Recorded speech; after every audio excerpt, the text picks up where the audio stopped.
Class is in session YouTube. This is Fresh Pair returning for today's tech focus, where I'll offer my thoughts about the tech of a shoe. Basically, I'll just be nitpicking here and stretching things a bit. This isn't for everyone, you've been warned. For today, I'll be focusing on the Zoom cushioning in the Nike KD9. Don't forget to subscribe to my YouTube channel. Please give this video a thumbs up as well. Follow me on Instagram for updates. Check my website. I'll definitely appreciate it, brothers and sisters. Now, if you missed my performance review for the KD9, I gotcha. Links are posted below. With that out of the way, let's get in focus. Basically, Zoom is encapsulated air. In other words, every type of Zoom unit is composed of air inside a closed but soft shell. It is basically a closed system. Because it has air instead of your typical foam cushioning, it is supposedly lighter. How heavy it will be will depend on the weight of the material that holds the air in. Zoom comes in different shapes and sizes. The implementation also varies. You have unlocked Zoom, full-length Zoom, the Max variety, multi-chambered Zoom, and the commonly used encased Zoom, among others. The Zoom unit in the KD9 is full-length, but strictly speaking, it is full-length only because of this small bridging chamber or pipe right here. Now for simplicity, let's just call it pipe. Now this pipe bridges the forefoot section with the rest of the Zoom unit. Now without the pipe, this deep flex groove will completely separate the Zoom unit into two independent sections. Technically, that won't make the Zoom full length. What you'll get instead are two non-interacting or completely independent Zoom units. A long Zoom unit from the heel to the midfoot and a smaller one at the forefoot. The pipe functions like a hollow tube that connects two balloons where one is longer and bigger than the other.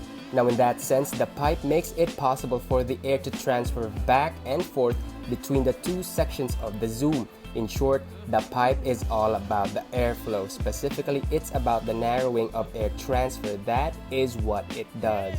The assumption here is that the casing of the Zoom is soft enough for the Zoom to compress and decompress so that there will be airflow. Otherwise, a rock-hard casing will prevent your feet from making the Zoom compress and decompress. But apparently, the casing here is soft enough. Now check these pink tensile fibers inside. Do they really do anything? In my opinion, and in all honesty, I think they don't. Definitely not by any significant measure in terms of cushioning, but that's for another video. I'll just leave it at that for the moment. But is this cushioning setup good? A big yes and a little bit of no. It is good because it really loads the forefoot section with air to its maximum capacity. With each heel strike, air is pumped from the heel to the smaller forefoot section via this pipe. Now remember that the air at the larger Zoom has to go somewhere during heel strike, and it has no other place to go but the forefoot Zoom. So the harder the heel strike, the greater the air transfer. But this is not to say that all of the air at this larger area of the Zoom gets transferred to the forefoot area. Rather, this is to say that a considerable volume of it does. At the same time, this smaller entry space of air at the forefoot prevents most of the loaded air from flowing back immediately to the larger section of the Zoom. So once your step reaches the forefoot, you already have ample air here to spring your footstep forward or upward.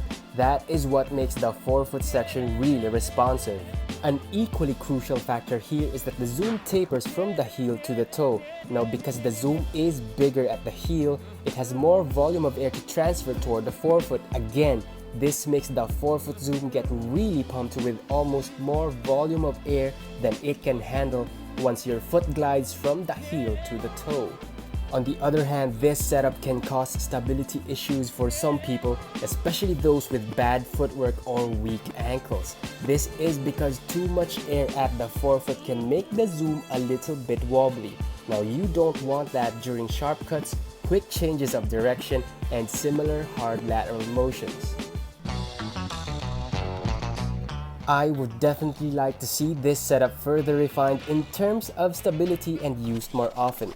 Now, despite some stability concerns, I think Leo Chang did a great job designing the anatomy and the implementation of the Zoom in the Nike KD9. For me, This is way better than a single piece of unlocked zoom at the forefoot and another one at the heel.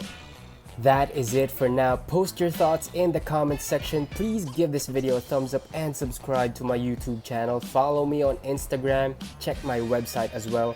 Links are posted below. Thank you. Have a great day, everyone. This is Fresh Pair signing out for today's Tech Focus.